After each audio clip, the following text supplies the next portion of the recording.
penulisan sampai pada bab pasal yang ke-24, pasal yang ke-23, ada memelihara hak tetangga. Jadi bermula patut dan wajib bahwa jangan membuat sesuatu penggoda atas tetangga dan patut menolong akan tetangga supaya kesusahan dengan yang patut pada syarat dan membantu atas sesuatu pekerjaan yang patut pada syarat, dan jangan membuat sesuatu susah atas tetangga dengan ketok-ketok tembok atau pagar atau lepas bau busuk atau banyak asap atau banyak air atau sebagainya. Jadi secara tekstualnya beliau agak runtut. Cuma ini mau mengupas bahwa hak tetangga ini luar biasa. Ya. Ada beberapa hadis yang bisa kita kupas atas hak tetangga.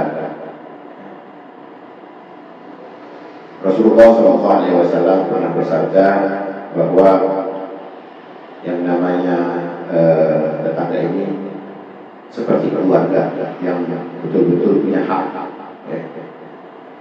Bahkan tetangga ini juga kayak keluarga yang dikhawatirkan oleh Rasulullah SAW. Ini kayak mau dapat waris.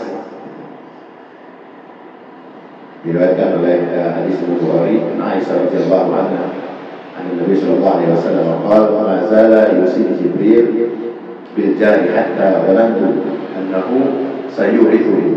Jadi dari Sayyidah Aisyah mengatakan bahwa Nabi sallallahu alaihi wasallam pernah bersabda, dan malaikat Jibril pernah terus-terusan datang atau mewasiatkan perihal tetangga.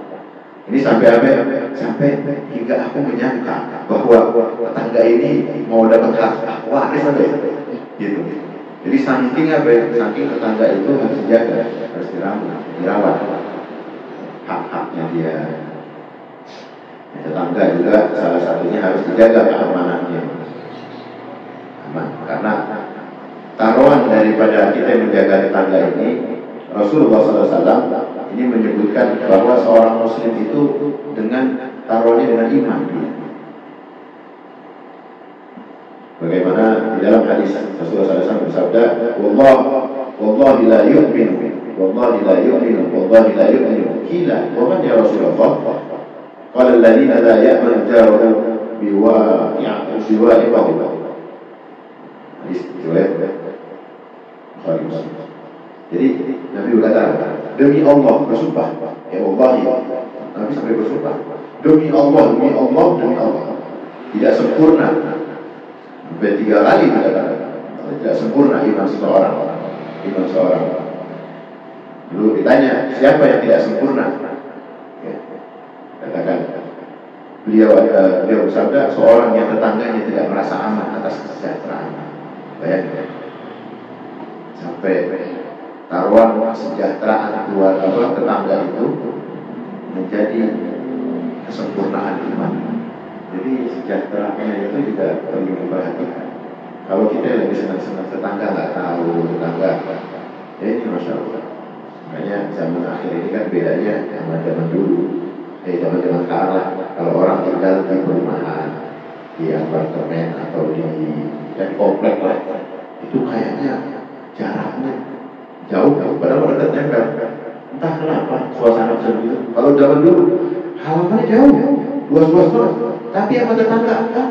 Rapat banget. Apa-apa info itu diri sampai. Ya kita pernah ngalamin lah orang-orang yang mungkin umur 80 lahir tahun 80-70-an tahu situasi itu. Ya, di kampung masih mungkin sebagian besar, kampung di desa-desa masih ngalamin. Halamannya bisa banget, kanan kiri jaraknya jauh, 10 meter, 15 meter. Tapi tetangga itu di sekitarnya sampai bahkan ada 1 kilo, 2 kilo, itu dekat. Tapi kalau yang kalau kita lihat fenomena zaman lah, ya kok tinggal di komplek, tinggal di rumahan, tinggal di apartemen.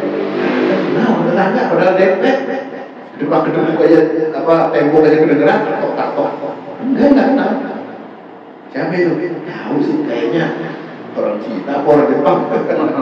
Masih kaya-kaya aja masih. Padahal temboknya dempet banget. Nah ini Masya Allah. ruginya zaman akhir. Ya. Tapi bagi kita yang memang dibekali ilmu, bagi kita yang memang yang diberikan kesempatan tahu, ya kita harus berusaha untuk baik, untuk yang mengamalkan apa adanya. Walaupun tinggal di kota, tapi punya kebiasaan desa, nggak bisa kita mengabaikan tetangga. Anda pernah mengalami situasi itu di Malaysia. Kita tinggal di perumahan yang kebetulan orang Jawa yang tinggal, yang menyambut Anda sebagai tamu, kita misalnya hormatin Anda sebagai tamu. Itu tiap 2 hari sekali itu dia bikin masakan dibagi-bagi di sebelah. Ibu mah, dia tanya ini orang mana gitu, orang kampung dulunya baru tinggal di situ, dia tak bisa tinggalin kebiasaan itu. Enggak, emak yang dulu, masya Allah. Padahal ya kalau kita lihat orang-orang dulu amal ini benar-benar dijalanin semua ilmu syariatnya. Jangan sampai menyakiti, jangan sampai tetangga nggak tahu, jangan sampai kita tahu belanja sayur di depan dia nggak ngerasain. Entahlah itu tergerus ya sama sekarang kita nggak tahu. Kebiasaan-kebiasaan orang lama biasanya sih. Dan juga ketika kita menghormati tetangga itu dalam keadaan sakit misalnya atau tersakiti, ini salah satu ancaman. Kalau sampai ini sifat yang dimaksud sama beliau ini, jangan sampai nyakiti, karena nyakiti tetangga itu ancamannya neraka. Lebih parah dari itu, seorang yang menyakiti tetangga itu mendapatkan ancaman neraka itu sampai sekian berat. Ya, kalau gimana enggak kita mendengarkan riwayat tadi, bagaimana kalau haknya tetangga itu harus dijaga seperti saudara, sampai dikhawatirkan bahwa tetangga itu dapat waris, itu berarti kan berat banget. An Abi Hurairah radhiyallahu anhu yaqul qila li Rasulillah sallallahu alaihi wasallam inna fulan itu yusalli al-lail yasumu an-nahar wa fi lisanuha syai'un yu'ti jiranahu sadiqatul qawm. Jadi ada tetangga, yakni riwayat Rasulullah SAW berkata, dikatakan Rasulullah mengatakan, wahai Rasulullah, fulan ya, ada yang ngadu, fulan selalu sholat malam dan puasa ya di siang harinya, tapi dia sering mencela tetangganya. Rasulullah SAW bersabda, sungguhnya ia nggak baik, dia bakal masuk neraka. La khaira fiha, dia fiha. Wa qila lahu inna fulan yusalli al-maktuba wa yasumu Ramadan wa yasamu bil awwal bil awtal bil anwari wa laysa laha syai'un ghairuh wa la yu'ti ahad qala hiya fil jannah. Jadi ada juga tetangga yang Rasulullah sebutkan juga bahwa fulan hanya melaksanakan sholat wajibnya dengan baik. Jadi istilahnya enggak puasa apa tuh tengah hari, enggak pergi rokok, dia akan baik. Dia bilang dia melaksanakan sholat wajib, puasa Ramadan, sedekah itu cuma secuil keju ya, sedekahnya. Akan tapi dia tidak pernah menyakiti tetangganya. Lalu Rasulullah SAW bersabda, mengatakan dia masuk surga, jadi ahli jannah. Taruhan bahwa tetangga ini ya, jadi apa ya? Jadi pintu surga juga, dan dia juga jadi pintu neraka dalam satu waktu. Dia tersakiti dengan sikap kita, bisa jadi tersakiti. Tapi dia bahagia sebab kita, dia juga menjadi penyebab masuknya surga kita. Insya Allah. Ini kita harus paham bahwa menjaga tetangga, baik sama tetangga itu sebetulnya membuka ruang deposito kita, supaya pintu-pintu surga itu banyak terbuka. Nah, ini kan beda, kadang sewot yang tetangga jualan dia muterin kampung. Padahal sebelah doang, saking ogahnya, karena jalan itu emang jalan di depannya doang, dia lewat tetangga, dia mau muter kampung. Ada yang gitu? Kayaknya banyak. Cuma bukan di kampung itu ya, mudah-mudahan ya. Jangan sampai bismillah. Ini ada tadi gitu. Dia nggak mau melewati, dia nggak mau boro-boro dia ambil, bahaya. Juga dalam hadis Nabi SAW, Abdullah bin Umar radhiyallahu anhu Nabi sallallahu alaihi wasallam yaqul khairu ashabi 'inda Allah khairu li sahibi wa khairu jirani 'inda Allah khairuhu li jari. Dari Abdullah bin Umar bahwasanya Nabi sallallahu alaihi wasallam bersabda, sebaik-baik sahabat di sisi Allah adalah sahabat mereka yang saling baik kepada sahabat. Masya Allah.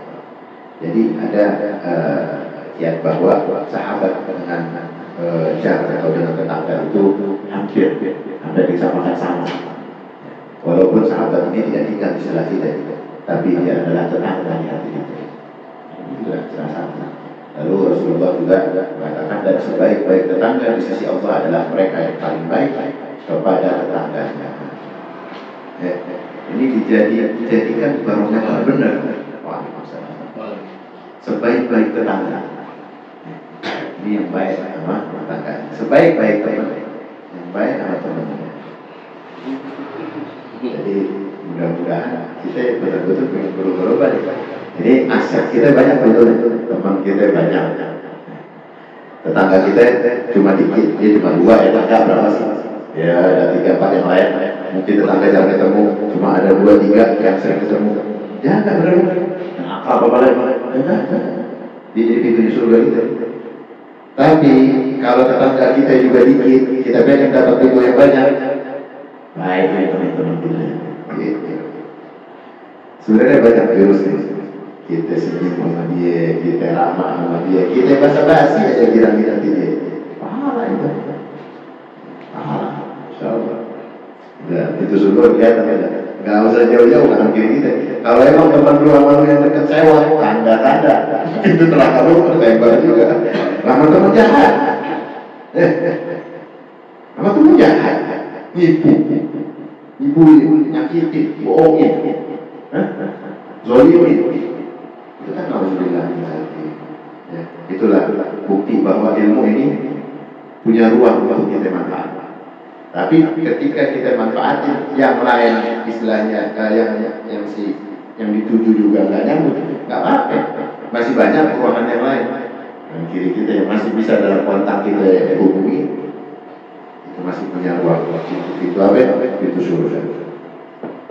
Ya.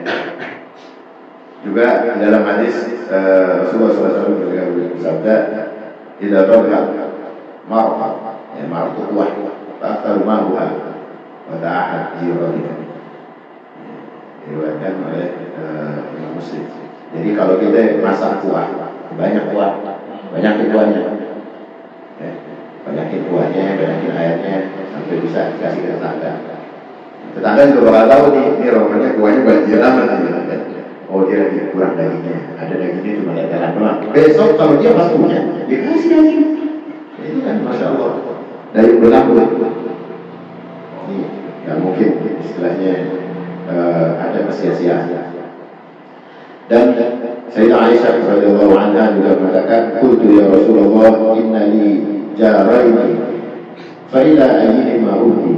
Qala ila aqrabihima minka baba. Jadi pernah Sayyidah Aisyah juga bertanya kepada Rasulullah SAW, "Wahai Rasulullah, aku punya 2 tetangga. Jadi kepada siapakah aku memberikan hadiah?" Ya, mungkin beliau kepada siapa yang lebih utama? Aku punya 2 tetangga katanya. Beliau Rasulullah SAW bersabda, yaitu kepada tetangga yang lebih dekat pintu rumahnya. Jadi lebih dekat. Jadi kalau kita ngetok-ngetok bergerak, kalau kita lagi ngapa-ngapa teriaknya bergerak, nah itu yang paling dekat, dia punya hak untuk diberikan kesenangan bagi kita. Ya. Dan juga Nabi radhiyallahu anhu, Nabi sallallahu alaihi wasallam yaqul, "Ma nasi muslimat ya nisa muslimati la tahqiranna jaratun li jaratiha walau firshan syadid."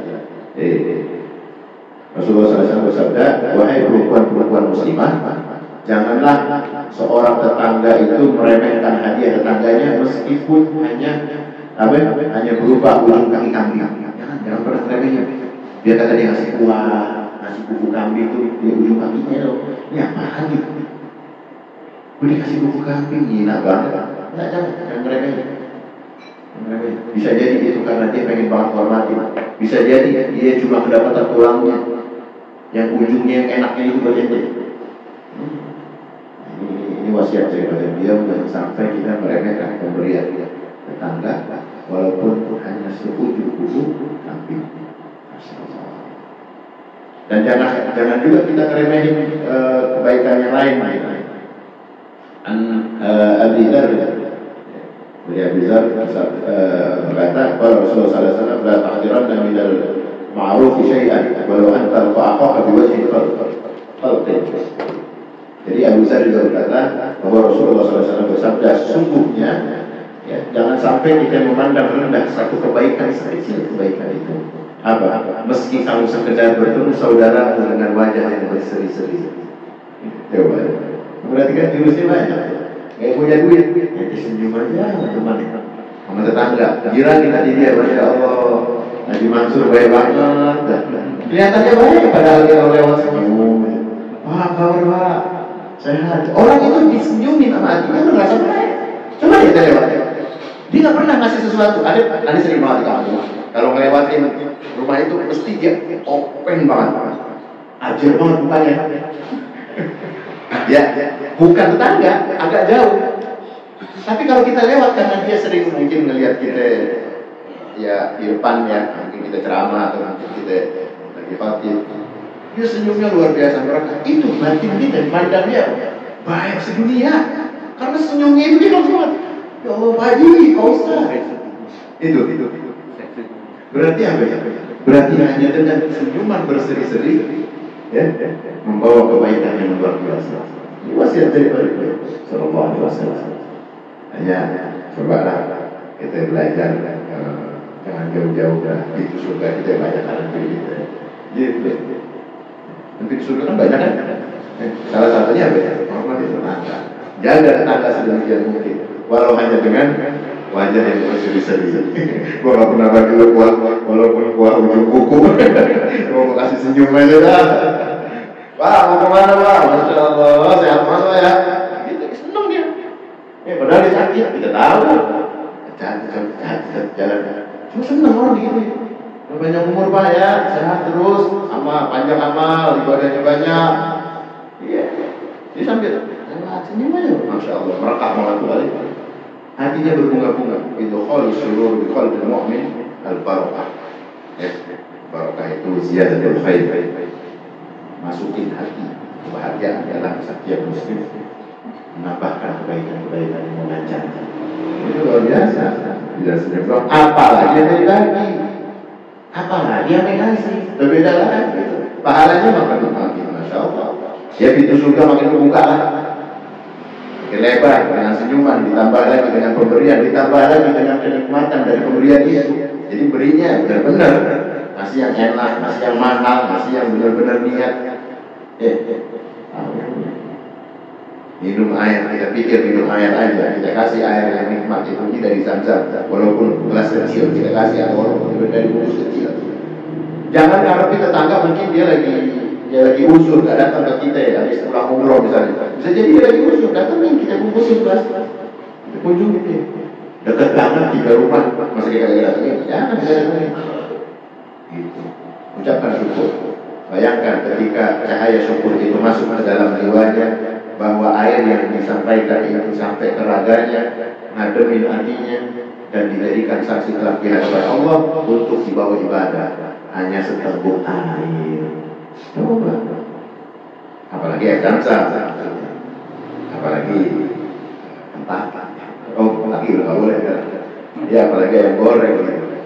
Apalagi masakan-masakan istimewa. Masya Allah, jadi tenaga. Dia ngerasa saya belum pernah makanan enak ini sebulan ini. Ya mungkin bulan-bulan kemarin udah. Tapi bisa jadi bulan ini dia kagak makan enak. Semangat lagi dia jiwanya. Ya Allah, bergerak lagi dan urat. Dikasih sop kambing. Ngerasa itu. Buat ibadah. Apa enggak kecipratan atas ibadahnya? Kecipratan. Urat nadi yang masuk ke dalam jiwanya atas makanan kita, itu menjadi saksi besok di hadapan Allah Subhanahu wa taala. Alhamdulillahirabbil alamin. Ini kita sampai di bab ini, mudah-mudahan di bab lain bisa kita bahas lagi, dan semoga apa yang kita bahas, apa yang kita sampaikan menjadi manfaat menjadi barokah, menjadi amalan-amalan yang bisa kita laksanakan untuk diri kita pribadi dan untuk orang lain. Ini ya Rabbal Alamin.